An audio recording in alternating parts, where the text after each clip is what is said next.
বিধানসভা চিকেনি প্ৰদান কৰিলে তাৰ বাবে সমগ্ৰ চতিয়াবাসী আজি উৎসাহিত হৈ আছে, উৎসাহিত হৈ আছে। তাৰ কাৰণে তেখেতক আন্তৰিক ধন্যবাদ আৰু কৃতজ্ঞতা জনাইছে।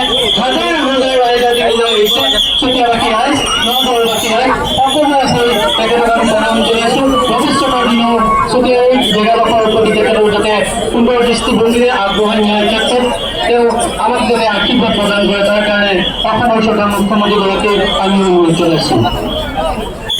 আৰু গাড়ী এখন পৰা উঠি লওঁ নেকি ন?